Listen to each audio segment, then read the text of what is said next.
ఉపాధి కల్పన నిరుద్యోగ భృతిపై సీఎం చంద్రబాబు నాయుడుకు వైఎస్ఆర్సీపీ అధినేత ఆంధ్రప్రదేశ్ ప్రతిపక్ష నాయకులు వైఎస్ జగన్మోహన్ రెడ్డి బహిరంగ లేఖ రాశారు. ఎన్నికల సమయంలో ఇంటికో ఉద్యోగం లేకుంటే నిరుద్యోగ భృతి చెల్లిస్తామని 3 ఏళ్లుగా మాట తప్పారని వెంటనే నిరుద్యోగ భృతి చెల్లించాలని డిమాండ్ చేశారు. అసెంబ్లీ బడ్జెట్ సమావేశాలు సమీపిస్తున్న తరుణంలో ఎన్నికల ముందు నిరుద్యోగులకు ఇచ్చిన మాట నిలబెట్టుకోవాలంటూ ప్రతిపక్ష నేత YS Jaganmohan Reddy AP CM చంద్రబాబుకు బహిరంగ లేఖ రాశారు. నిరుద్యోగులకు చెల్లించాల్సిన మొత్తాన్ని బకాయిలతో పాటుగా 2017-18 బడ్జెట్లో కేటాయించాలని లేఖలో కోరారు.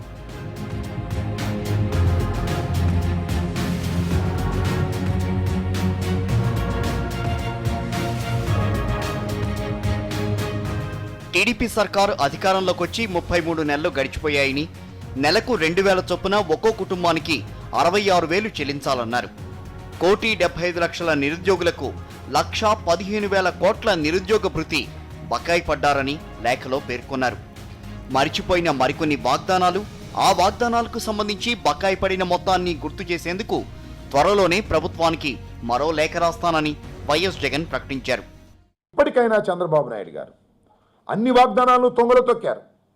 కనీసం ఈ వాగ్దానాన్ని నిరుద్యోగులు ఎదురు చూస్తున్నటువంటి వాగ్దానాన్నైనా నెరవేర్చడం కోసం రేపు జరిగేటటువంటి బడ్జెట్ సమావేశాల్లో పూర్తిగా బడ్జెట్లో దీన్ని రూపకల్పన చేయాలని డిమాండ్ చేస్తూ ఈ బహిరంగ లేఖను నారా చంద్రబాబు నాయుడు గారు ముఖ్యమంత్రి గారికి ప్రధాన ప్రతిపక్ష నాయకుడైనటువంటి జగన్మోహన్ రెడ్డి గారు రాశారు. మేము అనుకుంటున్నాం ఇప్పటికైనా చంద్రబాబు నాయుడు గారు బుద్ధి తెచ్చుకొని తక్షణమే నిరుద్యోగులకు ఇస్తానన్నటువంటి 2,000 రూపాయలు వృత్తిని కల్పించేందుకు బడ్జెట్లో పెట్టాలని మేము డిమాండ్ చేస్తున్నాం, ఆశిస్తున్నాం కూడా. జరుగుద్దేమని చూస్తాం. జరగకపోతే ఖచ్చితంగా ప్రధాన ప్రతిపక్షంగా ఈ నిరుద్యోగ యువకుల పక్షాన, ఆంధ్ర రాష్ట్ర ప్రజల పక్షాన ఉండి దీనికి కావలసిన కార్యాచరణను మేము రూపుదిద్దుతాం. ఇదే చంద్రబాబు నాయుడు గారు చదువుకున్న పిల్లలను వదిలిపెట్టలేదు, ఉద్యోగాల కోసం వెతుకుతున్న పిల్లలను వదిలిపెట్టలేదు. ఎన్నికలకు ముందు అన్న మాట, జాబు రావాలంటే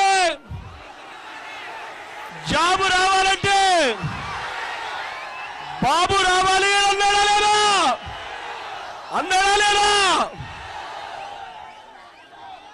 ఒకవేళ జాబ్ ఇవ్వకపోతే ప్రతి ఇంటికి 2,000 రూపాయలు నిరుద్యోగ భృతి ఇస్తాను అని అన్నాడా లేదా?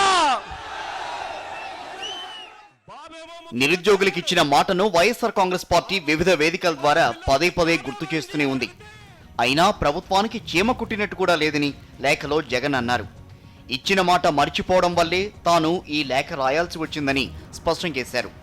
దీనిపై ప్రభుత్వం స్పందించని పక్షంలో తదుపరి కార్యాచరణ ప్రకటించనున్నట్టు లేఖలో ప్రభుత్వాన్ని వైఎస్ జగన్ హెచ్చరించారు. చంద్రకాంత్, ప్రిన్సిపల్ కరెస్పాండెంట్, సాక్షి న్యూస్.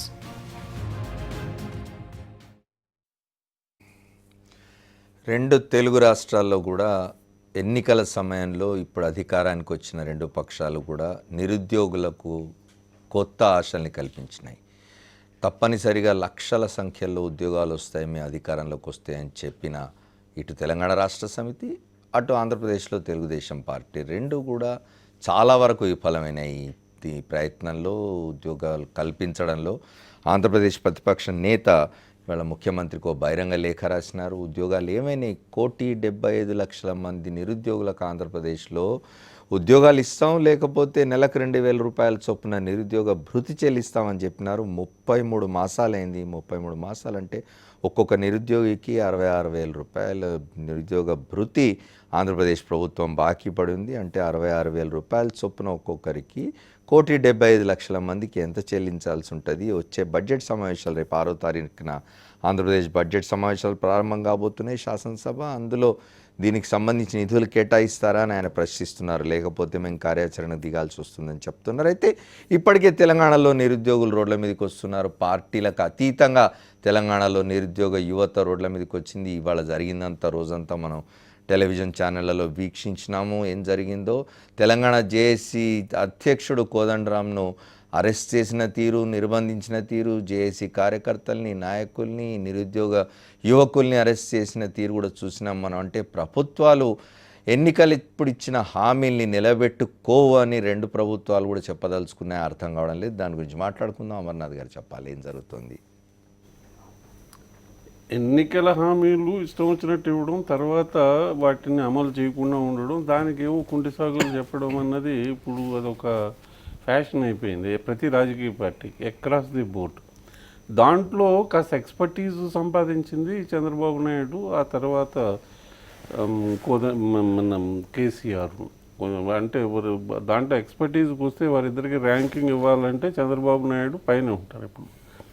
దాంతోపాటు దేశవ్యాప్తంగా అమర్నాథ్ గారు ఒకసారి ఇంటరప్ట్ చేస్తాను. మీకు పల్లా రాజేశ్వర్ రెడ్డి మాట్లాడుతున్నారు, తెలంగాణ రాష్ట్ర సమితి శాసన మండలి సభ్యులు. అని మాట్లాడుతున్నారు, విని మళ్ళీ మీ దగ్గరకు వస్తాను. నిజంగానే విద్యార్థులు కానీ నిరుద్యోగుల యొక్క ఆక్రోశం వెల్లబుచ్చాలంటే హైదరాబాద్ నగరానికి దగ్గరలో ఉన్న నాగోల్ ప్రాంతం ఇవాళ కాదని చెప్పేసి మేము ఇక్కడే చేసి తీరుతామని చెప్పేసి నిన్న ప్రభుత్వాన్ని హెచ్చరించడం, ప్రజలందరినీ గందరగోళపరచడం జరిగింది. ఈ ప్రభుత్వం చట్టబద్ధంగా న్యాయబద్ధంగా కోర్టు చెప్పిన విధంగా ప్రజల యొక్క శాంతి భద్రతలు కాపాడాల్సిన విధి ప్రభుత్వంది. కాబట్టి కోదండరామ్ గారు కానీ మరొక సంఘం కానీ ఎవరికి కూడా ప్రజల యొక్క శాంతి భద్రతలను భంగం పరిచే హక్కు లేదని కరాఖండిగా చెప్పడమే కాకుండా అదేవిధంగా ఇవాళ చట్టపరంగా చర్యలు తీసుకోవడం జరిగింది. ఇవాళ కోదండరామ్ గారితో ఎవరు కూడా లిప్ సింపతిగా కొద్దిమంది కలిసి వచ్చింది తప్ప ఏ రాజకీయ పక్షాలు కానీ, కొన్ని విద్యార్థి సంఘాలు, కొన్ని యువజన సంఘాలు ఏమన్నా మామూలుగా సింపతి ఇచ్చినాయి తప్ప ఎవరు కూడా కలిసి రాలే. జనరల్గా అరెస్ట్ అయితే సింపతి లేకపోతే ఖండించడం అనేది అన్ని పార్టీల వంతు ఆ విధంగానే చేశాయి. కానీ ఎవరు కూడా వారు చేస్తున్న కార్యక్రమంలో పాలు పంచుకోలే. విద్యార్థులు కానీ నిరుద్యోగులు కూడా ఇవాళ పాలు పంచుకోలే. కొద్దిమంది మాత్రం పాలు పంచుకుంటేందుకు ప్రయత్నం చేశారు. చట్టం ఎక్కడైతే అతిక్రమిస్తారో వారందరినీ కూడా చట్ట ప్రకారం ఈ ప్రభుత్వం చర్య తీసుకున్నది. ఈ చర్య తర్వాత అయినా మేము అందరం కూడా కోదండరామ్ గారికి అదేవిధంగా నిరుద్యోగులకు విజ్ఞప్తి చేయదలుచుకున్నాం. కోదండరామ్ గారికి తెలుసు తెలంగాణ పబ్లిక్ సర్వీస్ కమిషన్ ఏర్పాటుకు ఎంత కష్టపడాల్సి వచ్చింది. ఏర్పాటు క్రమంలో కూడా ఇవాళ దానికి గంటా చక్రపాణి లాంటి ఒక ఉద్యమంలో ఉన్న ప్రొఫెసర్నే వేసుకోవడం, అనేక మంది మెంబర్స్ని కూడా ఉద్యమ బ్యాక్గ్రౌండ్ ఉన్న వాళ్ళని వేసుకోవడం, అనేక అవాంతరాలు వచ్చినా ఇవాళ తెలంగాణ పబ్లిక్ సర్వీస్ కమిషన్ అనేది ఈ రాష్ట్రంలోనే కాదు భారతదేశంలో ఉన్న 29 పబ్లిక్ సర్వీస్ కమిషన్లో నెంబర్ 1గా ఇవాళ ఉన్నది. వారికి తెలుసు సిలబస్ కమిటీలో కూడా కోదండరామ్ గారు కానీ, నాగేశ్వర్ గారు కానీ, చుక్కారామయ్య గారు కానీ, అదేవిధంగా హరగోపాల్ గారు లాంటి పెద్దలందరి యొక్క సలహాలు ఈ యొక్క పబ్లిక్ సర్వీస్ కమిషన్ తీసుకున్నది. ఇవాళ పబ్లిక్ సర్వీస్ కమిషన్ ఎగ్జామ్ అంటే ఇవాళ ఇమ్మీడియట్గా ఒక హామీ ఇస్తే ఇవాళ పింఛనో, కళ్యాణ లక్ష్మో, బియ్యమో ఇవాళ ఇస్తానని చెప్తే ఇమ్మీడియట్గా రేపు ఇవ్వడానికి ప్రభుత్వం తీసుకునే చర్య కాదు. ఇవాళ నోటిఫికేషన్ ఇవ్వాలి, roster ROR rule of reservation follow అయిందో కదా చూడాలి. అమర్నాథ్ గారు, మీరు ఇప్పుడు ప్రభుత్వ విప్ శాసనమండలిలో పల్లా రాజేశ్వర్ రెడ్డి మాట్లాడి విన్నారు. ఇక్కడైనా అక్కడైనా ప్రభుత్వాలు మీరు చూస్తున్నారు, ఎవరైనా ఉద్యమం చేస్తాము అని అంటే ఇది శాంతి భద్రతల సమస్య అంటున్నారు. వీళ్ళు గతంలో చేసిన ఉద్యమాలు మర్చిపోతున్నారు. 14 సంవత్సరాలు తెలంగాణ రాష్ట్ర సమితి ఇక్కడ ఉద్యమం చేసింది. అట్లాగే 10 సంవత్సరాలు ప్రతిపక్షంలో ఉండి చంద్రబాబు నాయుడు గారు కూడా అనేక ఉద్యమాలు చేసినారు. మీరు అక్కడ ప్రత్యేక హోదా కోసం జరుగుతున్నదైనా ఇతర అంశాల మీద జరుగుతున్న ఉద్యమాలు చూస్తున్నారు, ఇక్కడ జరుగుతున్న ఉద్యమాలు చూస్తున్నారు. అన్నింటినీ ప్రభుత్వం డబ్ చేస్తూ ఉన్నది. ఇవి యాంటీ సోషల్ ఎలిమెంట్స్ అని, లేకపోతే అసలు ఉద్యమాలు అవసరం లేదని, ఇవి శాంతి భద్రతల సమస్యకు దారితీస్తామని ఆ ప్రభుత్వాల యాటిట్యూడ్ ఎట్లా చూడాలి? అది చాలా ఇప్పుడు ఉద్యమం వచ్చిన తర్వాత కొంతకాలం గడిచాక వీటినన్నిటి మర్చిపోయి అధికారం అనుభవించి దాన్ని వచ్చిన వాళ్ళు ఎవరైనా చేసుంటే వాళ్ళు వాటినన్నిటి మర్చిపోయారు కదా అని అనుకోవచ్చు. ఇంకా 3 సంవత్సరాల క్రితం వరకు ఉద్యమం చేశారు వీళ్ళు. ఉద్యమంలో బాల్ పంచుకున్నారు. దాంట్లో ఇవాళ దానిని అడ్వకేట్ జనరల్ కాదు అక్కడ వీళ్ళు శాంతి భద్రతలకు అఘాతం కలిగించే శక్తులన్నీ కూడా జేఏసీలో ఉన్నాయని ఇప్పుడు చెప్తున్నారు. ఈ జేఏసీ ఇచ్చిన కోదండరాం నాయకత్వంలోని ఈ జేఏసీ ఇచ్చిన ఉద్యమంలోనే కేసీఆర్ తోటి సహా అంతా పాల్గొన్నారు. నాకు బాగా జ్ఞాపకం, రోజుకోసారి చెప్తున్నారు హరీష్ రావు గారు, మీరు జేఏసీ ఏదైనా ఉద్యమానికి ఇస్తే తర్వాత ఎవరైనా అరెస్ట్ చేస్తే ఆయన కాంగ్రెస్ వాళ్ళకి హుకుం ఇస్తుండేవారు ఆయన. ఇప్పుడు ఇప్పుడు చూడండి, మీరు తెలంగాణ బిడ్డల్ని ఆంధ్ర ప్రభుత్వం, అది ఆంధ్ర వలస పాలకులు దీన్ని వాళ్ళని జైల్లో పెడుతున్నారు, ఇది మీ బాధ్యత, మీ బాధ్యత మీది అని చెప్పేవారు. ఆ బాధ్యత ఇప్పుడు ఆయనకి లేదా? దాని గురించి మర్చిపోతున్నారు. ఇవన్నీ ఇప్పుడు అధికారంలోకి రాకముందు అవి వెహికల్ వాటి అధికారంలోకి తీసుకురావడానికి ఒక వాహనంగా ఒక మార్గంగా వాళ్ళు ఎంచుకుంటున్నారు తప్పించి ఈ అప్పుడు ఉద్యమం పూర్తిని తర్వాత అధికారంలోకి వచ్చిన తర్వాత మర్చిపోతున్నారు. అదే జరుగుతుంది ఇక్కడ. ఇది ఒక ఉద్యమ పూర్తి ఉపాధి. ఇప్పుడు ఇక్కడ మెయిన్గా ప్రభుత్వ ఉద్యోగాలు 1,50,000 ప్రభుత్వ ఉద్యోగాలు ఇస్తామన్నారు. అసెంబ్లీ సాక్షిగా ముఖ్యమంత్రి చేసిన ప్రకటన. దాంతోపాటు జిల్లాలు విభజిస్తాం, జిల్లాకు 30,000 ఉద్యోగాలు వస్తాయని చెప్పారు. ఇవాళ ఉన్న 10 జిల్లాలని 32 జిల్లాలు చేశారు. ఆ 32 జిల్లాలు 31 జిల్లాలు చేశారు. ఇంకొక 21 జిల్లాలకి 20,000 30,000 తరపున మీరు లెక్కెట్టి చూడండి, అదే 60,000 వస్తుంది. అంటే అన్నీ కలిపి 2 లక్షలకు దాటిపోయినాయి. ఇప్పుడు అవి ఎక్కడికి పోయినాయి? ఆ లెక్కలు ఎక్కడికి పోయినాయి? ఇది ఒక పక్క. జిల్లాకు 30,000 అంటే 6 లక్షల పైన రావాలి. అదే లెక్క. మీరు వేలల్లో చెప్తున్నారు, లక్షల్లో రావాలి. 6 లక్షలు రావాలి. ఆయన లక్షల్లో ఇస్తామంటే మీరు వేలల్లోకి మారుస్తున్నారు. ఐఎమ్ సారీ, అండ్ లెక్కలు కొంచెం తప్పింది. అందుకని అది ఇప్పుడు ఏమిటంటే, ఇప్పుడు హామీలు ఇచ్చినప్పుడు లేకపోతే దాని గురించి మాట్లాడినప్పుడు చాలా ఉదారంగా మాట్లాడతారు. యాక్షన్లు వచ్చేటప్పటికి ఏదో వెనకటికి ఉంది, మాటలేమో కోటలు దాటితే చేతలేమో గడపలు దాటవని, అలాగా అయిపోయింది ఇవాళ. కానీ దీంట్లో వీరిది ఉద్యమ నేపథ్యంలో వీరిచ్చిన హామీలు, ఉద్యమం నుంచి వచ్చిన వారు వీళ్ళు మర్చిపోయి ఇవాళ వీరి ఉద్యమానికి, వీరి అధికారంలోకి రావడానికి బాగా సహకరించిన ఆ ఉద్యమ నేతల్ని ఇవాళ తప్పుబట్టి మీరంతా కూడా యాంటీ సోషల్ ఎలిమెంట్స్, మీరు వస్తే వైలెన్స్ చేస్తారు అని. మరి ఆ రోజుల్లో తెలంగాణ ప్రభుత్వం ఎందుకు, తెలంగాణ నాయకత్వం అంతా ఇక్కడ ట్యాంక్ బండ్ మీద విగ్రహాల మీద దాడి జరిగినప్పుడు ఎందుకు సమర్థించారు? ఇవాళేమో అది జ్ఞాపకం రాలేదా? అదే దానికి వీళ్ళ కారకులు కనుక, అందుచేత ఇవాళ ఇస్తే విధ్వంసం దృష్టిస్తారు కనుక మేము రావని చెప్తున్నాం. ఇవన్నీ ఇప్పుడు నెక్లెస్ రోడ్లో కానివ్వండి, అక్కడ కానివ్వండి, ఇప్పుడు జరిగింది దీంట్లో ఒక ఉద్యమ ప్రభుత్వం, ఉద్యమ నేపథ్యంతో వచ్చిన ప్రభుత్వం 3 సంవత్సరాలు దాటకుండానే ఉద్యమ స్ఫూర్తిని మర్చిపోయి ఇవాళ వీళ్ళందరినీ కూడా యాంటీ సోషల్స్ అని, యాంటీ ప్రభుత్వం అని ఒక ముద్ర వేయడం. ఇప్పుడు ఒకటేమిటంటే అడగడం వాళ్ళ హక్కు. మేము ధర్నా చౌక్, వీరు పెట్టిన ధర్నా చౌక్లోనే వాళ్ళు చేస్తామన్నారు. వాళ్ళు చేస్తామంటే అక్కడ కుదరదన్నారు. లేదు అంటే మాకు నిజాం కాలేజీలో ఇవ్వండి అన్నారు. అక్కడేమో హైకోర్టులోనేమో ప్రపోజల్ వచ్చింది, నాగోల్లో చేసుకోండి అనే వారే బెంచ్లో ఉన్న జడ్జి సజెస్ట్ చేస్తే మాకు అవసరం లేదు, మేము విత్డ్రా చేసుకున్నారు కనుక అది అయిపోయింది. దాన్ని మళ్ళీ ఉటంకిస్తున్నారు. అది ఇప్పుడు ఎలా చిత్రీకరిస్తున్నారంటే, హైకోర్టు చెప్పింది నాగోల్లో చేసుకోమని, అది టోన్ వచ్చేట్టుగా చెప్తున్నారు. ఆ టోన్లో చెప్తున్నారు. మనం ఒక 1,15,000 కోట్ల మేరకు బకాయి పడింది ఆంధ్రప్రదేశ్ ప్రభుత్వం అక్కడ నిరుద్యోగులకు, 1,75,00,000 కుటుంబాలకి 33 మాసాల్లో అని ఇవాళ వైఎస్ జగన్మోహన్ రెడ్డి లేఖ రాసినారు రాష్ట్ర ప్రభుత్వానికి. దాని గురించి కూడా మాట్లాడదాం. ఒక షార్ట్ బ్రేక్ తీసుకొని వస్తాం.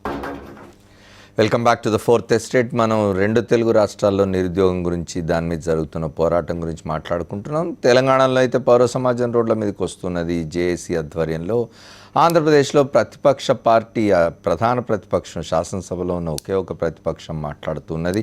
రేపు 2017-18 బడ్జెట్లో దీనికి సంబంధించి నిధులు కేటాయించాలని చెప్పి ప్రతిపక్ష నేత జగన్మోహన్ రెడ్డి అక్కడ ప్రభుత్వానికి కోరినారు. అమర్నాథ్ గారు చెప్పండి, ఎందుకు ఆంధ్రప్రదేశ్లో పౌర సమాజం అంత కదలడం లేదు అంతగా? నిజానికి యూత్ ఈజ్ మోస్ట్ కానీ ఎఫెక్టెడ్ ఈ మధ్య ఒకప్పుడు పౌర సమాజం చాలా వైబ్రెంట్గా ఉండేది ఆంధ్రప్రదేశ్లో, ఆంధ్ర ఏరియాలో కూడా. ముందు ఉద్యమాలకు కానీ, కమ్యూనిస్ట్ ఉద్యమం ముందుకు వచ్చినప్పుడు కానీ, లేకపోతే ఇంటలెక్చువల్స్ పాలిటిక్స్లో, పొలిటికల్ డైరెక్షన్స్లో చాలా యూనివర్సిటీలో చాలా బలంగా ఉన్న రోజుల్లో అది చాలా బలంగా ఉండేది. ఆ బలంగా ఉన్న ఉద్యమం దాదాపు ఇప్పుడు క్షీణ దశకి రావడం కాదు, క్షీణించిపోయింది. ఇప్పుడు అసలు పౌర సమాజం అన్నదే అసలు అక్కడ కనపడడంలే. అక్కడ ఎవరు ఎన్ని హ్యూమన్ రైట్స్ వైలేషన్స్ అయినా, ఎంతమంది ఇప్పుడు ఎందుకు మొన్న జర్నలిస్టులను కొడితేనే except journalist unions nobody else spoken about it. ఇతర రోజుల్లో అలా ఉండేది కాదు, పౌర సమాజం చాలా గట్టిగా ఉండేది దానికి. అలాగా అది ఆ అంశ తెలంగాణ ఉద్యమంలో ఈ పౌర సమాజం చాలా పెళ్ళుబికి పైకి వచ్చింది. అది ఇంకా కంటిన్యూ అవుతుంది. అది కంటిన్యూ అవడం వల్ల ఇక్కడ ఉంది, కానీ అక్కడే పౌర సమాజం కంప్లీటు స్తబ్దతలో పడిపోయింది. దానికి అదే ఇప్పుడు అక్కడ ఉన్న ఇంటలెక్చువల్స్, ఈ సివిల్ రైట్స్ యాక్టివిస్టులు, హ్యూమన్ రైట్స్ యాక్టివిస్టులు, మేధావులు, వీరంతా టీచర్సు, వీరంతా కూడా దాని గురించి ఆలోచించవలసిన అవసరం ఇది. అండ్ రెండోది ఏమిటంటే అక్కడ ఇప్పుడు అక్కడ పాలన ఎలా ఉందంటే, చంద్రబాబు పాలన ఎలా ఉందంటే, నేను చెప్పాను అయిపోయిందంటే అయిపోయినట్టే ఇంకా. అంతేగాని మీరు చెప్పడం, లెక్కలు అడగడానికి మీరెవరు అనే ధోరణిలో ఆయన కొనసాగుతున్నారు. అది నిరుద్యోగ భృతికి సంబంధించి ఆ రోజున ఆయన వాగ్దానం చేసినప్పుడు నేను ఇంటికో ఉద్యోగం ఇస్తానన్నారు. ఇంటికో ఉద్యోగం అంటే ప్రభుత్వ ఉద్యోగం అని అన్నీ చెప్పలేదు ఆయన. ప్రభుత్వానికి ఆయన ఎగిరిస్తూ, ప్రభుత్వ ఉద్యోగులకు ఆయన ఎగిరిస్తూ, అయినా సరే ఈ ప్రభుత్వ ఉద్యోగులు ఆయన కూడా వెళ్ళారు. ఇప్పుడు వారు దాన్ని రుచి చూస్తున్నారు ఆయన పాలన. మళ్ళీ ఇవాళ నేను ఉపాధి కల్పిస్తున్నానన్నారు. ఇప్పుడు ఆ ఉపాధి ఎంతవరకు వచ్చింది? ఎన్ని ఉద్యోగాలు క్రియేట్ చేశారు? అక్కడ ఉన్న స్టాటిస్టిక్స్ అంటే గవర్నమెంట్ ప్రొవైడ్ చేసే స్టాటిస్టిక్స్ ప్రకారమే 30-40 వేలు ఉద్యోగాలు పోయినాయి. అది గవర్నమెంటే, నాన్ గవర్నమెంట్ 30-40 వేలు ఉద్యోగాలు ఒకేసారి గవర్నమెంట్ ఉద్యోగాలే పోయినాయి. దాన్ని కట్ డౌన్ చేశారు. అలా కాకుండా ఇండస్ట్రియల్ యాక్టివిటీ పెరగడం లేదు, అక్కడ ట్రేడింగ్ యాక్టివిటీ పెరగడం లేదు. ఈ సర్వీస్ సెక్టర్లో ఏదో కొద్దిగా అటు ఇటు వస్తున్నాయి తప్పించి ఎక్కువ కావడం లేదు. రెండోది అన్నిటికన్నా ఇంపార్టెంట్ ఏమిటంటే అగ్రికల్చర్ సెక్టర్ ఇవాళ కుదేలైపోయి ఉంది. అక్కడ కూడా ఉపాధి అవకాశాలు తగ్గిపోతున్నాయి. ఈ నేపథ్యంలో ఆయన అట్రాక్ట్ చేయడానికి మేము ఇంటికి ఒక ఉద్యోగం ఇస్తానని చెప్పారు. సార్, మనం మిగతా పెద్దలతో కూడా మాట్లాడదాం.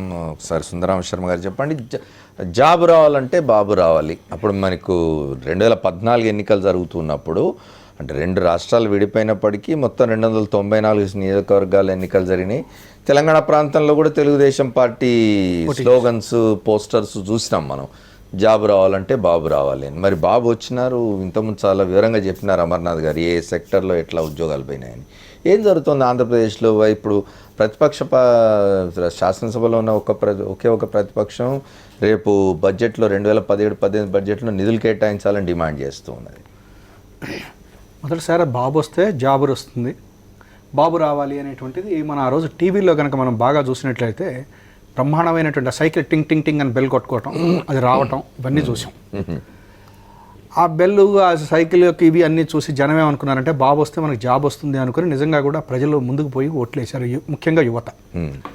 ఆ రోజున ఆయన చెప్పింది ఏంటంటే హై స్కూల్, ఇంటర్ విద్యార్థులకు వచ్చేసరికల్లా సైకిల్ ఇస్తానన్నాడు. తర్వాత కళాశాల విద్యార్థులకు వచ్చేసరికల్లా ట్యాబ్లెట్లు ఇస్తాను, లేకపోతే కంప్యూటర్లు ఇస్తాను అని చెప్పన్నాడు. నిరుద్యోగుల యువకులకు కనుక ఉద్యోగం కనుక ఇవ్వకపోయే లెక్క పెడితే 2000 రూపీస్ నిరుద్యోగ భృతి ఇస్తాను అని చెప్పాడు. అందరికీ కూడా ఉద్యోగం ఇస్తాను అన్నాడు. ఇంటింటికో ఉద్యోగం కూడా ఆయన చెప్పడం జరిగింది ఆ రోజున.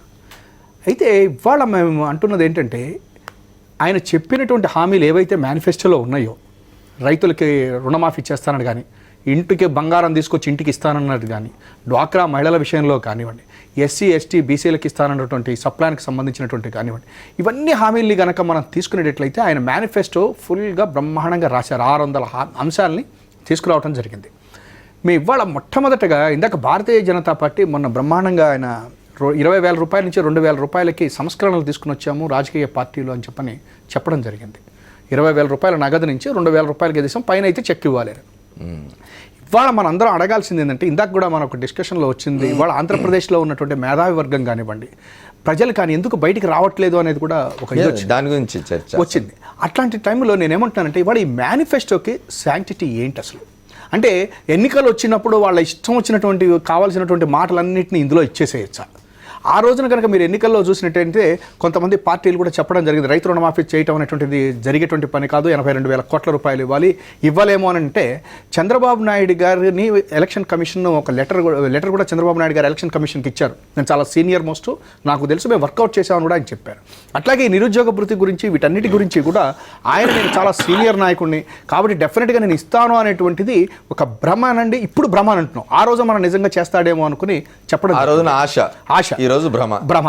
ఇప్పుడు నేనేమంటున్నానంటే సార్, ఈ మేనిఫెస్టోని అసలు ఈ రకంగా ఇచ్చినటువంటి మేనిఫెస్టో రిలీజ్ చేసినటువంటి రాజకీయ పార్టీ మీద వాటిని అమలు చేయకపోతున్నప్పుడు ఏమైనటువంటి చర్యలు తీసుకోవాలి అనేది కూడా ఇవాళ మనం ఆలోచించాల్సినటువంటి అవసరం వచ్చింది. కేసులు పెట్టాలి. ఎట్లాంటి కేసులు పెట్టాలి? ఎందుకనంటే ఇవాళ రాజ్యాంగం ప్రకారం మేనిఫెస్టోకి లీగల్ శాంక్టిటీ లేదు. అక్కడ వస్తున్న ప్రాబ్లం. ఇంకొకటి ఏంటంటే, నేను చెప్పేది, ఇవాటి రోజున చంద్రబాబు నాయుడు గారు నిరుద్యోగ భృతి ఇస్తాను అని చెప్పి ఇన్ని 33 నెలలు అయిపోయినా కూడా ఈ రోజు వరకు దాని గురించి ఆయన ఒక్క మాట కూడా మాట్లాడలేదు. ఎవరన్నా కనుక ఉద్యమాలు చేస్తాము అని చెప్పంటే లేదు, ఎవరన్నా కనుక మేము ఏదన్నా గట్టిగా కనుక అడిగితే, ఇప్పుడు ఇవాళ కాంగ్రెస్ పార్టీని అడుగుతా ఉంది, వైఎస్ఆర్సీపీ అడుగుతుంది, అటు సిపిఎం అని అడుగుతున్నారు. వీళ్ళందరూ అభివృద్ధి నిరోధకులు, వీళ్ళకి అసలు తెలియటం లేదు, కట్టుబట్టలతో వచ్చి నేను ఇక్కడ కూర్చున్నాను అని చెప్తాను, బస్సులో పడుకున్నాను. ఆయన కట్టుబట్టలతో వస్తే మళ్ళీ స్పెషల్ ఫ్లైట్లలో పోతా ఉన్నారు, చక్కటి సభలకి వీటన్నిటికీ బ్రహ్మాండమైన పెడతా ఉన్నారు. తర్వాత సిఐఐ సభలు జరిగితేనేమన్నా మనకి బ్రహ్మాండంగా ఉంది. మన యొక్క గ్రోత్ రేట్ కనుక చూస్తేనేమన్నా 11%. హైదరాబాద్లో వారు విడిది సప్త నక్షత్ర హోటల్లో కదా, ఇక్కడ ఖర్చులు ఇక్కడ పెడతా ఉన్నారు, అక్కడ కుటుంబాలతో పెడతా ఉన్నారు. ఇవన్నీ జరుగుతూ ఉన్నాయి. ఎవరికి నిజమైన మంచి జాబ్ దొరికింది అంటే వారి అబ్బాయికి మాత్రం మంచి జాబ్ దొరికింది, అందులో అనుమానం ఏం లేదు. ఎందుకని నేను చెప్పనంటే, ఆయన్ని జాతీయ పార్టీ కింద వచ్చింది, జాతీయ పార్టీ తర్వాత ఆయన ప్రధాన కార్యదర్శి అయ్యటం జరిగింది. ఇవాళ ఒక నేషనల్ లీడర్ కింద చేస్తూ ఉన్నారు. రేపు ఎప్పుడు ఆయన నిన్న కూడా చెప్పడం జరిగింది, మంత్రులు ఇవ్వటం అనేది నా చేతుల్లో ఉంది, మీ ఇష్టం కాదు అని చెప్పారు. బహుశా అది కూడా ఇవ్వబోతున్నారేమో. అంటే ఇవాళ రోజున ఆంధ్రప్రదేశ్లో ఉన్నటువంటి రైతులు కానివ్వండి, డ్వాక్రా మహిళలు కానివ్వండి, నిరుద్యోగులు కానివ్వండి, వీళ్ళు ఎవ్వరి యొక్క ఆశలు ఈయన పేరు మీద పెట్టుకున్నటువంటి వాటిలో ఏమీ చేయకపోయినప్పటికీ కూడా ఆయన చేస్తున్నదల్లా ఒకటంటే ఆయన పార్టీకి సంబంధించినటువంటి చెప్తున్నారు. ఇంకొక మాట చెప్తాను సార్, నిన్న ఇంకొక మాట కూడా చెప్పారు ఆయన, ఏమనంటే ఈగో అనేటువంటిది మంచిది కాదు, అది అందరినీ చేస్తుంది అని చెప్పంటూనే నా పార్టీ మళ్ళా అధికారంలో శాశ్వతంగా ఉండాలి, మళ్ళా మనం ఎప్పుడు 50 ఏళ్ళు చెప్తున్నారు, ఒక 50 ఏళ్ల వరకు మనమే ఉండాలి అధికారంలో అని చెప్తున్నారు పార్టీ సమావేశాల్లో. నేను చెప్పేది ప్రజాస్వామ్యంలో ఇప్పుడు ఏం జరుగుతుంది అనేది తెలియదు, పార్టీలు నిర్ణయించలేదు కదా, ప్రజలు నిర్ణయిస్తారు. అందులో ఇటువంటి మేనిఫెస్టోలు ఇచ్చేటువంటి హామీలు ఇచ్చినటువంటి వాళ్ళని ఇమీడియట్ గా ఏం చేయాలనేది కూడా రైట్ సార్. మనం విష్ణువర్ధన్ రెడ్డి గారితో మాట్లాడే ముందు ఒక్కసారి విజయవాడ వెళ్ళొద్దాం. అక్కడ వెల్లంపల్లి శ్రీనివాస్ ఉన్నారు, వైఎస్ఆర్ కాంగ్రెస్ పార్టీ విజయవాడ అధ్యక్షులు, వారితో మాట్లాడుస్తాను. శ్రీనివాస్ గారు చెప్పండి, అంటే కొన్ని ఇంటర్లింక్డ్ ఉంటాయి. ఇప్పుడు నిరుద్యోగం సమస్య పరిష్కారం కావాలి అని అంటే అక్కడ పరిశ్రమలు రావాలి, లేదా అక్కడ వ్యవసాయం బాగుండాలి, ఇతరమైన వీటి మీద ఆధారపడి ఉంటుంది ఉపాధి కల్పించాలంటే. ఇవాళ అక్కడ ప్రభుత్వం మరి ప్రత్యేక హోదాను పక్కన పెట్టేసినారు. పోనీ ఇచ్చిన ప్యాకేజీలు ఏమన్నా ముబ్బడిగా పరిశ్రమలు వచ్చినాయా, దానివల్ల ఉపాధి కల్పన జరిగిందా, ఇట్లాంటివి ఉన్నాయా, మీకేమనిపిస్తున్నది? సార్ ఇక్కడ ముఖ్యంగా చూడాలి సార్, చంద్రబాబు నాయుడు గారు ఎలక్షన్స్లో చెప్పిన అబద్ధాలు అన్నీ కూడా ప్రజలు చెప్పండి సార్ రీసౌండ్ వస్తుందండి బాగా. సార్ సమ్ టెక్నికల్ ప్రాబ్లం, మాట్లాడండి, మీరు మాకు వినపడుతుంది. సార్ లేదు సార్, ఎలక్షన్స్లో అబద్ధాలతో చెప్పి చంద్రబాబు నాయుడు గారు ఇది మన గద్దెనెక్కడం జరిగింది. యాక్చువల్గా వాళ్ళ మేనిఫెస్టోలో క్లియర్గా రాశారండి, ఇంటికి ఒక ఉద్యోగం అని చెప్పని క్లియర్గా రాశారు. ఇంటికి ఒక ఉద్యోగం, లేకపోతే కనుక నిరుద్యోగ భృతి 2,000 రూపాయల దాకా ఇస్తామని చెప్పని మేనిఫెస్టో రాసి ఈరోజు యువతనందరినీ కూడా మోసం చేసే విధంగా చంద్రబాబు నాయుడు గారి పరిపాలన సాగుతుంది. పక్కన మన విష్ణువర్ధన్ రెడ్డి గారు ఉన్నారు. ఏదైతే ప్రత్యేక హోదా కావాలి, అది వస్తేనే ఉద్యోగం వస్తుందని చెప్పని మన అందరికీ కూడా తెలిసిన విషయం.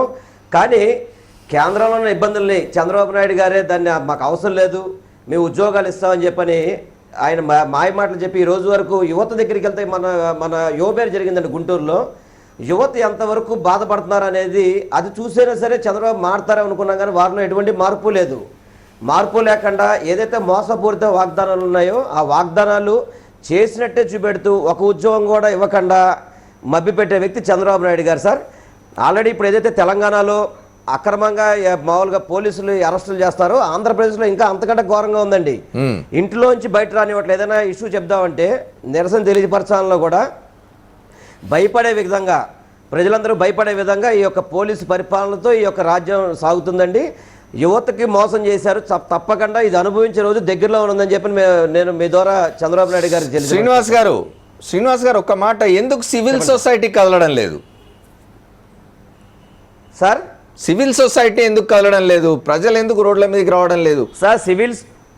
ఇప్పుడు సివిల్ సొసైటీ ఏ వ్యక్తి అయినా సరే బయటికి కనుక రావడం జరిగిందంటే వాళ్ళ మీద కేసులు పెట్టి అక్రమంగా అరెస్ట్ చేస్తున్నారు సార్. ఇక్కడ ప్రతి ఒక్కళ్ళది ఏ వ్యక్తి అయినా సరే రోడ్డు మీదకి వచ్చి ప్రశ్నించాలంటే అతన్ని అర్ధరాత్రి 2 గంటలకు వాళ్ళ ఇంటికి వెళ్ళి పోలీసులు ఎత్తుకెళ్ళిపోతారు. వాడు ఉంగుటూరులో ఉంటాడో తెలియదు, గన్నవరంలో ఉంటాడో తెలియదండి.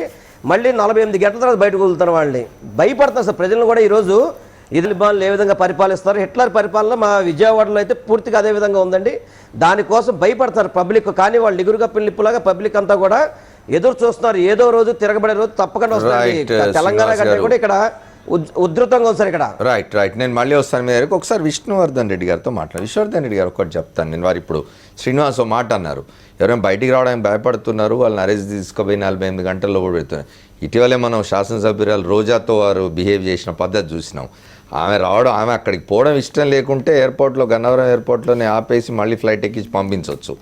ఆమెను ఒక కారు ఎక్కించి భయభ్రాంతరాలని చేసి ఎక్కడెక్కడో తీసుకుపోయి పోలీస్ పద్ధతుల్లో చేసిన ఇన్విటేషన్ ఇచ్చి కూడా, సరే అది ఇప్పుడు చర్చ కాదు. కానీ ఒకటి, ఈ మధ్య గుంటూరులో జరిగిన ఒక యువబేరీకి సంబంధించి వైఎస్ జగన్మోహన్ రెడ్డి ప్రతిపక్ష నాయకుడు చేసిన ఒక యువబేరీలో మాట్లాడిన ఒక విద్యార్థిని, ఆ విద్యార్థిని ఆ కళాశాల నుంచి వెళ్ళగొట్టేందుకు ప్రభుత్వం ప్రయత్నాలు చేసింది. అంత పేపర్లలో వచ్చింది.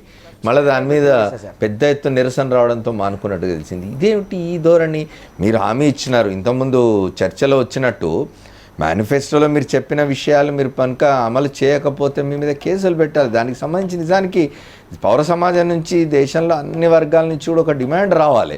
ఎన్నికల సమయంలో మీరిచ్చే హామీ దాన్ని చట్టబద్ధం చేయండి. ఎలక్షన్ కమిషన్ దగ్గర తీసుకోవాలి, లీగలైజ్ చేయాలా. రేపొద్దున దాన్ని అమలు చేయకపోతే మీరు శిక్షార్హులు కావాలా. ఏం చేయమంటారు? మీరు కేంద్రంలో అధికారంలో ఉన్నారు. ఇక్కడ కూడా ఆంధ్రప్రదేశ్లో కూడా అధికారంలో ఉన్నారు. ఆంధ్రప్రదేశ్లో చిన్న ఏదో ఉన్నారు కదా, బాగా వాళ్ళ పార్టిసిపేషన్ చాలా చిన్నది. ఎందుకంటే వాళ్ళకున్న 2 మంత్రుల్లో ఒక మంత్రి సగం బీజేపీ, సగం తెలుగుదేశం. చెప్పండి. పూర్తి తెలుగుదేశం అండి, సగం కాదు, పూర్తి తెలుగుదేశం. ఓకే సార్, చెప్పండి. వస్తాను, నీ దగ్గర కూడా వస్తాను. చెప్పండి. ముందుగా రెడీ ఉన్నానా? అనంతపురం జిల్లాలో ఈరోజు వైస్ ఛాన్సలర్గా ఉన్నటువంటి మా జిల్లాకు సంబంధించిన సర్కార్ గారు యాక్సిడెంట్లో ఈరోజు 5 గంటలకు చనిపోవడం జరిగింది.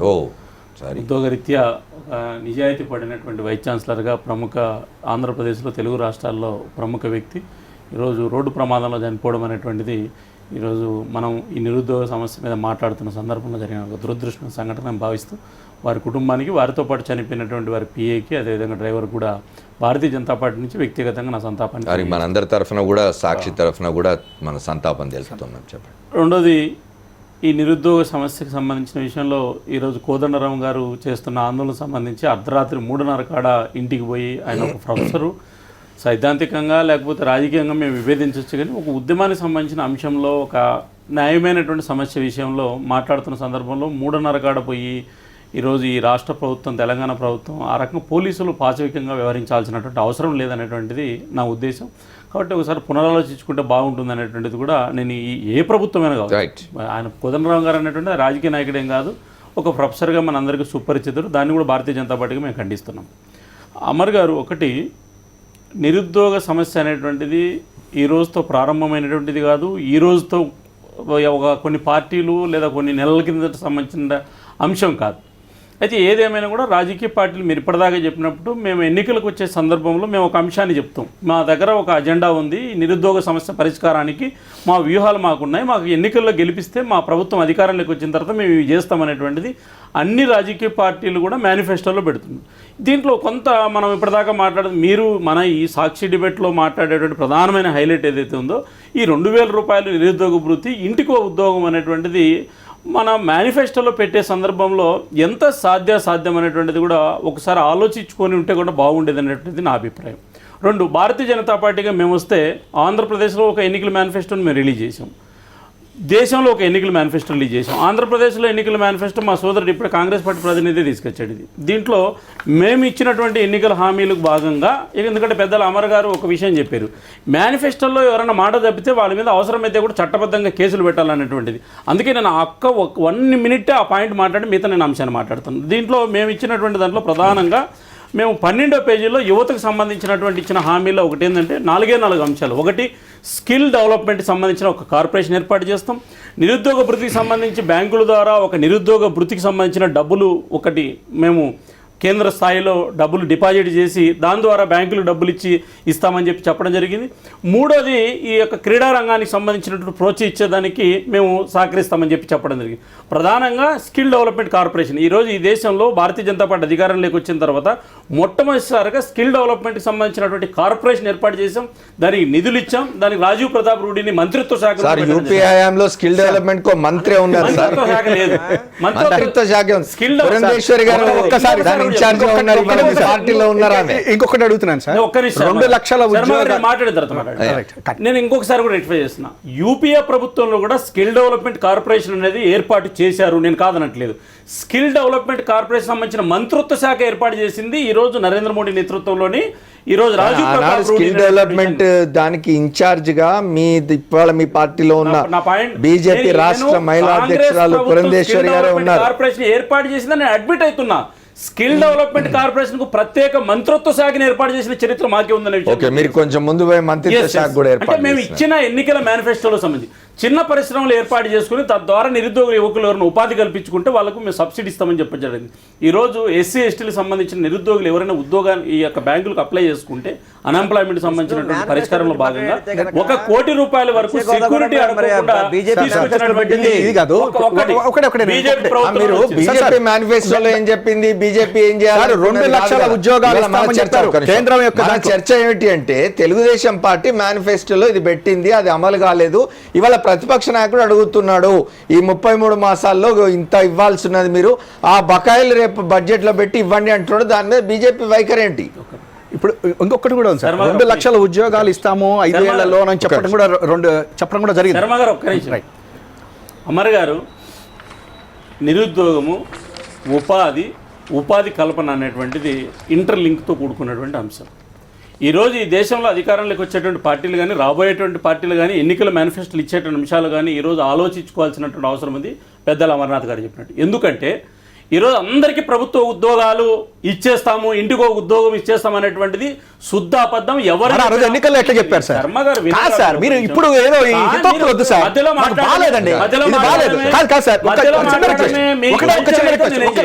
ఒక చిన్న ఇదేంటంటే ఇవాళ పెట్టిన డిబేట్ ఏంటంటే ఒక్క నిమిషం ఇప్పుడు మీరు అప్పుడు పెట్టకూడదు అని ఆ రోజు అదే మోడీ గారు అదే పవన్ కళ్యాణ్ గారు చంద్రబాబు నాయుడు గారు ఇచ్చేసారు. తప్పుడు మోసాలు చేసి కాంగ్రెస్ పార్టీలో మీ నుంచి మొదలు పెడితే మేనిఫెస్టోలో మోసాలు చేసిన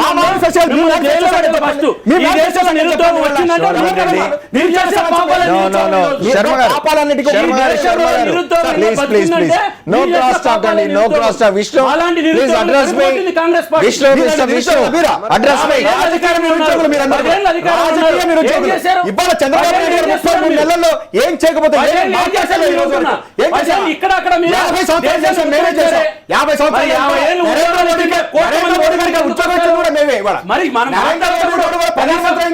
నవ్వుకుంటారు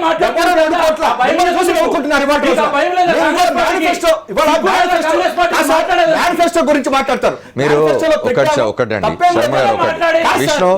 విష్ణు శర్మ గారు ప్లీజ్, మీరిద్దరు ఇట్లా మాట్లాడుకోవడం వల్ల యువతకి ఏమైనా లాభం జరిగిందా? నిరుద్యోగ యువతకు ఆగండి ఒక్క నిమిషం, నేను ఒక షార్ట్ బ్రేక్ తీసుకొని వస్తాను. Welcome back to the 4th estate. మనం తెలుగు రాష్ట్రాల్లో నిరుద్యోగం గురించి, ఆంధ్రప్రదేశ్లో నిరుద్యోగ భృతికి సంబంధించి మాట్లాడుకుంటున్నాం. ప్రతిపక్ష నేత ప్రభుత్వాన్ని డిమాండ్ చేస్తున్నారు, బడ్జెట్లో పెట్టండి, 2017-18 బడ్జెట్లో నిరుద్యోగ భృతికి సంబంధించిన బకాయిలు చెల్లించండి అంటున్నారు. విష్ణువర్ధన్ రెడ్డి గారు, మీరు మాట్లాడుతుంటే బ్రేక్ ఇచ్చినాం మనం, వెరీ బ్రీఫ్. అమర్ గారు, ఒకటి నిజంగా కూడా ఆంధ్రప్రదేశ్లో నిరుద్యోగులకు ఉపాధి కల్పన విషయంలో కానీ ఉద్యోగాలు కానీ ఈరోజు ఏవైతే ఖాళీలు ఏవైతే ఉన్నాయో వాటిని పూర్తి చేయడం కానీ, దాన్ని ఒక ప్లానింగ్ సిస్టంలో యూనివర్సిటీల్లో మగ్గిపోతున్నటువంటి నిరుద్యోగ యువత ఎవరైతే ఉన్నారో వాళ్ళకు ఉపాధి కల్పన కానీ ఉద్యోగాలు ఇవ్వడం కానీ ఎవరు కాదనలేని అంశం. ఇంకా అనుకున్న రీతిలో ముందుకు వెళ్లాల్సినటువంటి అవసరం కూడా ఉంది. ఖచ్చితంగా మా మిత్రపక్షమైనటువంటి ప్రభుత్వమైన కూడా మేము ప్రభుత్వానికి నిర్మాణాత్మకంగా మేము సూచనిస్తున్నాం. బహిరంగం కూడా చెప్పడం జరిగింది. నేను యువజన విభాగానికి సంబంధించిన రాష్ట్ర అధ్యక్షుడిగా అనేక సందర్భాల్లో మేము ముఖ్యమంత్రి గారి లేఖ రాశాం. నిరుద్యోగాలకు సంబంధించినటువంటి వయోపరిమితి సంబంధించిన విషయంలో కూడా ప్రభుత్వం స్పందించింది. దానికి నిరుద్యోగులు అప్లై చేసుకునే దానికి ఇవ్వడం జరిగింది. ఈ మధ్యన కొన్ని పోలీసు ఉద్యోగాలు కావచ్చు, ఇంకోటి కానీ ఉన్న పరిధిలో నోటిఫికేషన్ ఇస్తాం. అయితే ఇక్కడ ఏంటంటే ప్రభుత్వం దగ్గర ఖాళీగా ఉన్న ఉద్యోగాలు ఇస్తున్నట్టే ఉద్యోగ సమస్య పరిష్కారం అయ్యేది లేదు. కాబట్టి ఏంటంటే కనీసం ఒక నిరుద్యోగికి ఉపాధి అవకాశం కల్పిస్తే అతను 10 మందికి నుంచి 15 మందికి కానీ ఉద్యోగ అవకాశాలు ప్రత్యక్షంగా పరోక్షంగా కల్పించేదానికి అవకాశం ఉంది. కాబట్టి ప్రభుత్వాలు ఎవరైనా సరే ఈరోజు కేంద్ర ప్రభుత్వం ఆ ఉద్దేశంతో ప్రధానమైన ఒక నిర్ణయం తీసుకుంది. ఏంటంటే ఉపాధి కల్పన ద్వారా నిరుద్యోగ సమస్య పరిష్కారం చేయొచ్చు. కాబట్టి దానికి కావాల్సినటువంటి ఏంటంటే మౌలిక వసతులు కానీ, బ్యాంకులు రుణాలు ఇవ్వడం కానీ, సులభతరంగా బ్యాంకులు డబ్బులు ఇస్తే ఈ సమస్య పరిష్కారం అవుతుంది. మీరే ఇచ్చిన హామీ ప్రకారం ప్రత్యేకంగా చూడాల్సింది ఆంధ్రప్రదేశ్ ని, ప్రత్యేక హోదా ఇవ్వాల్సింది, అది ఇవ్వలేదు. ఇస్తున్నాం. ఒకసారి శ్రీనివాస్ దగ్గరికి వెళ్దాం. ఇప్పుడు ఖచ్చితంగా ఇస్తున్నాం. కేంద్ర ప్రభుత్వం అన్ని రాష్ట్ర ప్రభుత్వాలకు ఆ సహకారం ఇస్తుంది. రాష్ట్ర ప్రభుత్వాలు దాన్ని అందిపుచ్చుకుంటే నిరుద్యోగ అన్ని రాష్ట్ర ప్రభుత్వాలకు ఇచ్చిన దానికంటే కొంచెం ఎక్కువగా ఇవ్వాలి ఆంధ్రప్రదేశ్ కానీ కదా ఇస్తున్నాం. ప్రత్యేకంగా చూస్తారు. ఒకసారి శ్రీనివాస్ గారితో మాట్లాడు. శ్రీనివాస్ గారు మీరు ఇంతకుముందు రేజింగ్ హ్యాండ్ చెప్పండి సార్. ఏం లేదు సార్, ఇప్పుడు మన విష్ణువర్ధన్ రెడ్డికి ఎందుకంటే మిత్రపక్షం కాబట్టి ఒకటి అడుగుతున్నా సార్. నేను ఏదైతే ఇప్పుడు ఇందాక మేనిఫెస్టోలో పెట్టి చేయకపోతే కనుక కేసు పెట్టాలన్నారు. ఇప్పుడు మనం కేసు పెడితే బీజేపీ పార్టీ ఏదైతే నిరుద్యోగ భృతి ఉందో అది ఇవ్వలేదు ఇంతవరకు. దానికి వాళ్ళు సమర్థిస్తారా లేదా? నిరుద్యోగ భృతి ఇవ్వాల్సిన అవసరం ప్రభుత్వానికి ఉందా లేదా? దానికి వాళ్ళు ఒత్తిడి చేస్తారు. అతను యూత్ ప్రెసిడెంట్గా ఉన్నాడు స్టేట్కి. యూత్కి నిరుద్యోగ భృతి రావాల్సిన అవసరం ఉంది. దాని మీద ఇప్పుడు వాళ్ళు స్కిల్ డెవలప్మెంట్ వచ్చు, ఏమైనా సెంట్రల్ గవర్నమెంట్ ఏమి ఇచ్చినా కానీ ఎవరికైతే ఉద్యోగాలు ఇవ్వలేదో వాళ్ళకి నిరుద్యోగ భృతి ఇస్తామని క్లియర్గా మేనిఫెస్టోలో రాస్తుంది.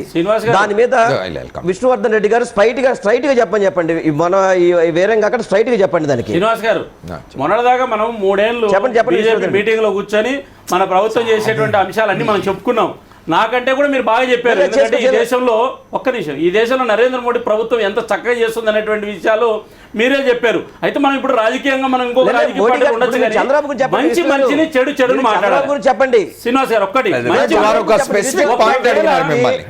మీరు ఒక యువజన విభాగం అధ్యక్షులుగా ఇవాళ ఆంధ్రప్రదేశ్ లో ఉన్న యువతకు ఈ నిరుద్యోగ భృతి బకాయిలు ఇవ్వాలి అని జగన్మోహన్ రెడ్డి చేసిన డిమాండ్ విషయంలో మీ వైఖరి ఏంటి అని అడుగుతున్నారు. మీరు 33 మాసాలుగా వారికి భృతి ఇవ్వలేదు. మరి ఒకటి నిరుద్యోగులకు ఉద్యోగాలు ఇవ్వాలా, ఎన్నికల మేనిఫెస్టోలో ఉంది, ఖచ్చితంగా ప్రభుత్వం నెరవేర్చాలా. నిరుద్యోగ భృతి కూడా మేనిఫెస్టోలో ఉంది. నేను ఆ పాయింట్కి వస్తున్నా. నిరుద్యోగ భృతి హామీ ఇచ్చారు.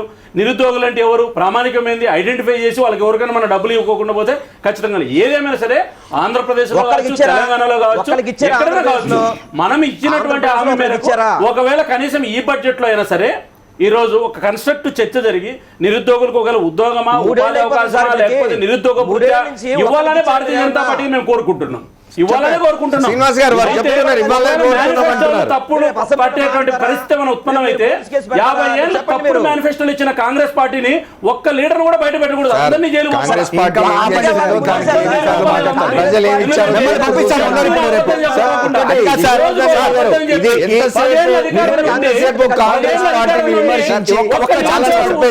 కుదరదు సార్. అధికారంలో ఉన్నారు, మీరు బాధ్యత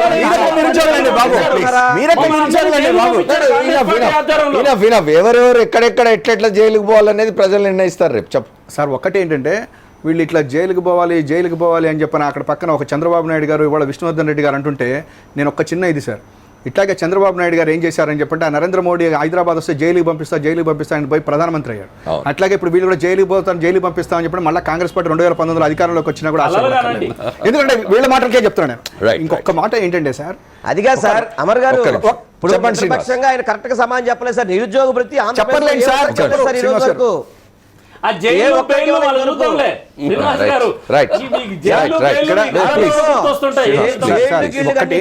జైలుకు చేసి యువతకి తప్పుడు దోర చేయబాకండి. విష్ణు గారు, మీరు జైలు గురించి మాట్లాడిన తర్వాత మాట్లాడదాం. మీదే సెంట్రల్ గవర్నమెంట్ మీ చేతిలో ఉంది. మీకు ధైర్యం ఉంటే మీకు ఆ కేసుల్ని మీ ఇష్టం వచ్చినట్టు మాట్లాడే ఇబ్బంది లేదు. కానీ నిరుద్యోగ వృత్తికి తెలుగుదేశం పార్టీ మద్దతు రైట్ సార్, మన చర్చ ఇవాళ అది కాదండి. Then let us not unnecessarily divert the issue. Sir ఒకటి ఏంటంటే ఇప్పుడు ఒక రాజకీయ పార్టీ ఎన్నికలకు వెళ్ళినప్పుడు మేనిఫెస్టో ఇవ్వటం అనేటువంటిది జరుగుతుంది సార్. అది కాంగ్రెస్ పార్టీ ఇంతకు ముందు ఇచ్చింది, ఇప్పుడు మీరు ఇచ్చారు. మేము అమలు చేయలేదు అని చెప్పనని, మీరేదో చేస్తారు అని చెప్పననే కదా ఇవాళ రోజున మిమ్మల్ని అధికారంలోకి తీసుకొచ్చింది. దానికి మీరు సమాధానం చెప్పండి. ఇంకొకటి కూడా ఏంటంటే సార్, ఇవాళ తెలుగుదేశం పార్టీకి మీరు ఏంటి, ఇంకొకటి కూడా సార్, నరేంద్ర మోడీ గారు కూడా 2 లక్షల ఉద్యోగాలు ప్రతి ఏడాది ఇస్తాను అని చెప్పని ఆయన కూడా చెప్పడం జరిగింది. ఆయన ఎంతమందికి ఇస్తున్నాడో ఇవాళ మన డిబేట్ కాదు కాబట్టి దాని మీద నేను పోటల. కానీ ఇవాళ చంద్రబాబు నాయుడు గారు 2,000 రూపాయలు నిరుద్యోగ భృతి ఇస్తాను అని చెప్పనన్నారు. 33 నెలలు అయిపోయింది. ఒక రాజకీయ పార్టీ మీరు ఆయనతో కలిసి ఉన్నటువంటి మీరు ఏం చేస్తారు అంటే చెప్పకుండా మీరు 50 ఏళ్లలో ఏం చేశారు, ఇంకొకటి ఏం చేశారు, that is not at all A question. ఇవాళ మీరు ఆన్సర్ చెప్పాల్సిన బాధ్యత మీకుంది. ఇవాళ ఇంకొకటి కూడా ఏంటంటే, ఇవాళ భారతీయ జనతా పార్టీ చెప్తున్నటువంటి స్కిల్ డెవలప్మెంట్లు ఇట్లా ఇవన్నీ కూడా ఆల్రెడీ కాంగ్రెస్ పార్టీ టైంలోనే ఇవన్నీ వచ్చినటువంటిది. ఇవాళ మీరు ఎంతమందికి అమలు పరుస్తున్నారు అని చెప్పని కూడా ప్రజలు అడుగుతా ఉన్నారు. వీటిని మీరు సమాధానం చెప్పండి తప్ప ఎంతసేపటికి వాళ్ళ జైలు పంపిస్తాను, వీళ్ళు చెప్తే జైలుకి వెళ్ళేవాడు జైలుకి వెళ్తాడు, బెయిల్ తీసుకున్నాడు కాదండి. ఇవ్వాలని మేము చెప్తున్నాము. నిరుద్యోగ వృత్తితో పాటు ఉద్యోగ అవకాశాలు కల్పించాలని చెప్తున్నాము. ఈ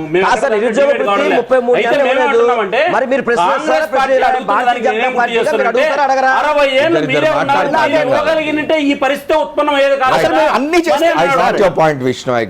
నేను అమర్నాథ్ గారితో స్పెసిఫిక్గా మాట్లాడదాం ఏంటంటే, ఇంతకుముందు విశ్వవర్ధన్ రెడ్డి గారు స్కిల్ డెవలప్మెంట్ గురించి ప్రస్తావించినారు. స్కిల్ డెవలప్మెంట్కి ఒక ప్రత్యేక మంత్రిత్వ శాఖ ఇవాళ ఎన్డీఏ ప్రభుత్వం వచ్చినాక ఏర్పాటు చేసి ఉండొచ్చు. కానీ స్కిల్ డెవలప్మెంట్ అనేది యూపీఏ హయాంలో ఉన్నది. యూపీ హయాంలో ఉంది. నిజానికి హ్యూమన్ రిసోర్సెస్ హెచ్ఆర్ అనేది దానికి సంబంధించింది. పురంధేశ్వరి గారు ఇన్ఛార్జ్. కానీ ఒకటి ఇక్కడ జరుగుతుంది ఏంటంటే, స్కిల్ డెవలప్మెంట్ అనేది ఒక అద్భుతమైన ప్రయత్నమే కాదన్ను. కానీ మీరు ఒకటి స్కిల్ని డెవలప్ చేయడానికి, ఆ డెవలప్ చేసిన స్కిల్ని ఉపయోగించడానికి అక్కడ అవకాశాలు ఏమిటి, ఆ అవకాశాలు ఏర్పడడానికి మీరు ఏం చేస్తున్నారు, ఇవన్నీ కూడా మేనిఫెస్టోలు మాట్లాడవు. ఎంతసేపు నీకు టక్ వచ్చేసి ఉద్యోగం ఇస్తాను, ఉద్యోగం ఇవ్వకపోతే 2,000 భృతి ఇస్తాను, ఏం చేయాలి? ఆ రెండు చేయరు. ఇప్పుడు ఏంటంటే రియాలిటీ, అసలు ఇవాళ దేశంలో ఉన్న రియాలిటీని ఒకసారి పరిశీలిస్తే స్కిల్ డెవలప్మెంట్ చేస్తున్నారు, స్కిల్ బాగానే ఇస్తున్నారు. అది ఎలా ఉపయోగపడుతుందో తర్వాత, ఇది ఇప్పుడు సబ్జెక్ట్ పాయింట్ కాదు కానీ నేను దాంట్లోకి వెళ్ళను. అది బాగా అంబానీలకి, ఇన్ఫోసిస్లకి, విప్రోలకి చాలా బాగా కార్పొరేట్ వ్యవస్థ బాగా ఉపయోగపడుతుంది. సెపరేట్గా డిస్కస్ చేద్దాం, అది కాదు. ఇప్పుడు స్కిల్ డెవలప్మెంట్ చేస్తున్నారు, రైట్, అగ్రీడ్, స్కిల్ డెవలప్మెంట్ చేస్తున్నారు. కానీ ఈ ప్రభుత్వం ఇచ్చిన స్టాటిస్టిక్స్ ప్రకారమే ఉద్యోగ అవకాశాలు గత 2 సంవత్సరాలుగా కాంట్రాక్ట్ అయినాయి, తగ్గుతున్నాయి. అంటే మైనస్ డెవలప్మెంట్లోకి వెళ్ళినాయి. ఇండస్ట్రియల్ ప్రొడక్షన్ మైనస్ డెవలప్మెంట్లోకి వెళ్ళింది. ఒక్క సర్వీస్ సెక్టరే కొంచెం ముందు ఉంది, అది కూడా గతంలో ఉన్నంత స్పీడ్ లేదు. అది దీనికి ఒకటంటే నేను నరేంద్ర మోడీనో లేకపోతే అరుణ్ జైట్లీనో బ్లేమ్ చేయడానికి కాదు, దీనికి గ్లోబల్ సినారియో కూడా ఒక పెద్ద కారణం. రెండోది, ఇక్కడ కూడా అంటే వీళ్ళు అనుకున్నట్టు అది జరగడంలే. అంటే ఇండస్ట్రియల్ ప్రొడక్షన్ ముందుకు పోవాలి అంటే ఎక్కువ పెట్టుబడులు రావాలి, పరిశ్రమలు రావాలి, పెట్టుబడులు రావాలి. ఇప్పుడు దీన్ని మన ఇండియాలో ఉన్న ఇంటర్నల్ ఎక్విజిషన్స్ కాకుండా బయట నుంచి ఎఫ్డిఐలు వస్తాయి, తీసుకొస్తాం అని నరేంద్ర మోడీ ప్రపంచం అంతా తిరిగి అక్కడ మీటింగ్లు కూడా పెట్టారు. కానీ రియాలిటీ ఏంటంటే మనకు అనుకున్నది రావడం లే. దానికి ఒక ఫ్యాక్టర్ ఏంటంటే, మనం రావాలని అనుకున్నా, వాళ్ళు వద్దామని అనుకున్నా, అక్కడ గ్లోబల్ సిచ్యువేషన్లోనే సార్ట్ ఆఫ్ స్లో డౌన్ వచ్చింది. ఆ స్లో డౌన్ వచ్చినప్పుడు ఫ్లో తగ్గుతుంది న్యాచురల్గా. అది తగ్గినప్పుడు ఇక్కడ ఉద్యోగ అవకాశాలు కాంట్రాక్ట్ అవుతున్నాయి, తగ్గుతున్నప్పుడు కానీ నువ్వు ప్రత్యామ్నాయాలు ఆలోచించుకోవాలి కదా. ఇక్కడ ప్రత్యామ్నాయం ఆలోచించాలి ప్రతి వాళ్ళుని. చంద్రబాబు నాయుడు ఆలోచించడానికి వ్యతిరేకి. ఆయన చెప్పేది ఏంటంటే, మేము ఇస్తామన్నాం, ఇస్తాం, మీరెవరు అడగడానికి, నువ్వెవరు అడగడానికి అనే యాటిట్యూడ్ తోటి ఉన్నారు తప్పించి. కానీ దీనికి అంతటికి ఏమిటంటే తప్పకుండా సివిల్ సొసైటీ, రాజకీయ పార్టీలు డెమోక్రాటిక్ ఒపీనియన్ను ముందుకు వచ్చి పోటాడవలసిన అవసరం రైట్ ఉంది. చెప్పండి సార్ ఒకటి ఏంటంటే ఇవాళ Brief cut, సమయం. స్కిల్ డెవలప్మెంట్ ఇవన్నీ కూడాను నిజంగా చెప్పాలంటే ఇప్పుడు మన అమర్నాథ్ గారు చెప్పినట్టుగా కొంత కార్పొరేట్ కంపెనీలు వాళ్ళు కొన్ని ట్రస్టులు వీళ్ళ చేతుల్లోకి వెళ్ళిపోయినప్పుడు తప్ప నిజానికి వాళ్ళకి మంచి ఆదాయ వనరుల కింద తయారైనవి తప్ప నిజంగా ఈ 33 నెలల్లోనూ కొంతమంది కూడా వచ్చి మాకు ఈ ఉద్యోగం వచ్చింది దీనివల్ల మేము డెవలప్ చేద్దామనేటువంటిది రావట్లేదు. రెండోది ఇంకోటి ఏంటంటే ముఖ్యంగా ఆంధ్రప్రదేశ్ వరకు కనుక మనం చూసినట్లయితే మీకు ఆ పరిశ్రమలు వచ్చినప్పుడు కానీ లేకపోయేటట్లయితే ఇంకేదన్నా ఆదాయ వనరులు వచ్చినప్పుడు కానీ ఇంకొకటి ఏం జరిగిందంటే సార్ వ్యవసాయానికి సంబంధించినటువంటి నిరుద్యోగం కూడా ఎక్కువ పెరిగిపోయింది. నిన్న ఆంధ్రప్రదేశ్లో ఉన్నటువంటి రాజధానికి అన్ని భూములు తీసుకోవడం మూలకంగా అక్కడ ఉన్నటువంటి వ్యవసాయ కూలీలు కానీ వాళ్ళందరూ కూడా ఇవాళ బయటకు వచ్చేసేటువంటి పరిస్థితి ఏర్పడింది. కాబట్టి ఇప్పటికైనా మనం ఆలోచించాల్సింది ఏంటంటే చంద్రబాబు నాయుడు గారు ఈ నిరుద్యోగ భృతి ఇస్తానన్నాను అది ఎట్లా ఇవ్వాలి అని చెప్పిన ఆయన 2,000 రూపాయలు ఆలోచించాల్సినటువంటి ఉంది. ఎందుకంటే ఆయన ఉద్యోగం ఇచ్చేటువంటి అవకాశాలు కనిపించట్లేదు. అంతే తప్ప ఇప్పుడు కూడా ఇంకా మా మీద ఏదో అభాండాలు వేసుకోవటం అనేటువంటిది సరైనటువంటిది కాదు. నేను విష్ణువర్ధన్ రెడ్డి గారు ఇవాళ ప్రతిపక్ష నేత ముఖ్యమంత్రికి రాసిన బహిరంగ లేఖలు చెప్పినారు ఏంటంటే ఉపాధి లభించక భారీ సంఖ్యలో ప్రజలు వలసబోతున్నారు ఆంధ్రప్రదేశ్ రాష్ట్రం నుంచి అని. దీన్ని ఎట్లా అరికడ? నేను 100 రూపాయలు కూడా ప్రతిపక్ష నేత ఏదైతే మాట్లాడుతున్నాడో దాన్ని నేను ఏకీవిస్తున్నాను. ఎందుకంటే ప్రధానంగా నేను రాయలసీమ ప్రాంతం నుంచి వచ్చినట్టు కూడా మా దగ్గర ఎక్కువ పెద్ద ఎత్తున వలసలు లేదా అనంతపురం జిల్లా చిత్తూరు జిల్లా నుంచి తమిళనాడు కానీ బెంగళూరుకు కానీ వెళ్ళి ఉన్నత చదువు చదువుకున్న పిల్లలు కూడా సెక్యూరిటీ గార్డులుగా పనిచేస్తున్నటువంటిది వాస్తవం మా గ్రామంలో జరుగుతుంది, మా ఊర్లో జరుగుతుంది. అయితే ఒకటేంటంటే అమర్ గారు ఇది ఈ రోజుతో ప్రారంభమైందంటే మాత్రం కాదు, వాస్తవం కూడా. అయితే ఒకటి దీనికి ఏంటంటే పరిష్కార మార్గం ఒకవేళ ప్రభుత్వం ఇచ్చింది, ప్రభుత్వం చేయకుండా పోతే రేపు 2019లో ప్రజలు తీర్పునిస్తారు. ప్రతిపక్ష పార్టీగా వైఎస్ఆర్ కాంగ్రెస్ పార్టీ అడిగే హక్కు ఉంది, అడగాల్సిన హక్కు వాళ్ళకే ఉంది. అయితే ఇక్కడ ఏంటంటే కేంద్ర ప్రభుత్వం రాష్ట్ర ప్రభుత్వాలు చేయాల్సినటువంటి విషయాల్లో కొన్ని కేంద్ర ప్రభుత్వం ఈరోజు మేక్ ఇండియా అనే పాలసీని తీసుకొచ్చింది. దానికి ఉద్దేశం ఏంటంటే ఈ దేశంలో తయారీ వల్ల తయారైతే ఇప్పుడు అమర్నాథ్ గారు చెప్పినట్లు మనకు గ్లోబల్ ఇంపాక్ట్ తక్కువ అవుతుంది, ఇక్కడ తయారీ పరిశ్రమ ద్వారా ఉపాధి అవకాశాలు వస్తాయి. 2 స్కిల్ డెవలప్మెంట్ ద్వారా ఏంటంటే కొంతమంది శిక్షణ నైపుణ్యం పొందితే వాళ్ళు ఒకరి నుంచి కనీసం 10 మందికి ఉద్యోగాలు ఇచ్చేదానికి అవకాశం ఉంది. స్కిల్ డెవలప్మెంట్ ద్వారా నేర్చుకున్న వాళ్ళకు 10 మందికి ఉపాధి కల్పించే విధంగా అక్కడ ఒక పారిశ్రామిక వాతావరణం ఏర్పడడానికి ప్రత్యేక హోదా కావాలని డిమాండ్ చేశారు చాలా కాలం. ఇది లింక్ అవుతున్నాయి ఇవన్నీ కూడా. సమయం తక్కువ, ఇంకోసారి మాట్లాడదాం. థ్యాంక్ యూ, ఇంకోసారి మాట్లాడదాం. Yes sir, make India policy success అనే విషయాన్ని నేను గుర్తు చేస్తున్నా. కానీ మేక్ ఇండియా పాలసీ మీరు సక్సెస్ అయి ఉంటే ఇక్కడ ఆంధ్రప్రదేశ్ లో కూడా దాని రిఫ్లెక్షన్ ఉండాలి. కేంద్ర ప్రభుత్వంగా అన్ని రాష్ట్రాలకు అవకాశాలు అది ఇక్కడ ప్రతిఫలించాలి కదా. ఆంధ్రప్రదేశ్ లో లేదు కదా. ఫైనల్ గా మనకు సమయం అయిపోయింది. ఫైనల్ గా శ్రీనివాస్ గారు, what is your final comment? 1 నిమిషం మనకు. సార్, పూర్తిగా జగన్మోహన్ రెడ్డి గారు ఏదైతే లెటర్ రాశారో అదంతా పూర్తి వాస్తవం అండి. ఇప్పటికైనా కానీ ఆ లెటర్కి స్పందించి రేపు బడ్జెట్లో నిధులు కేటాయించాలి. లేకపోతే కనుక యువతతో కలిసి పెద్ద ఎత్తున వైఎస్ఆర్సీపీ పార్టీ తరఫున మా జగన్మోహన్ రెడ్డి గారు తప్పకుండా. థ్యాంక్ యూ వెరీ మచ్ అండి.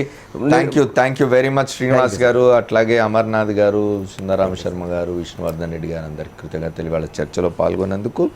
2 తెలుగు రాష్ట్రాల్లో కూడా దురదృష్టవశాత్తు నిరుద్యోగ యువత తీవ్రమైన ఆందోళనలో ఉంది. ఉపాధి లేదు, పరిశ్రమలు రావడం లేదు, పారిశ్రామిక వాతావరణం కనిపించడం లేదు, ప్రభుత్వాలు అధికార పక్షాలు ఇచ్చిన హామీల్ని నెరవేర్చడం లేదు. ఇవాళ ఆంధ్రప్రదేశ్ ప్రతిపక్ష నేత అక్కడి రాష్ట్ర ప్రభుత్వాన్ని డిమాండ్ చేసినారు. రేపు రాబోయే శాసనసభ బడ్జెట్ సమావేశాల్లో ఈ 2.5 సంవత్సరాలుగా మీరేదైతే హామీ ఇచ్చినారో ఆ నిరుద్యోగ భృతి చెల్లించడానికి నిధులు కేటాయించాలని ప్రభుత్వం దీన్ని గుర్తిస్తుందని అనుకుందాం.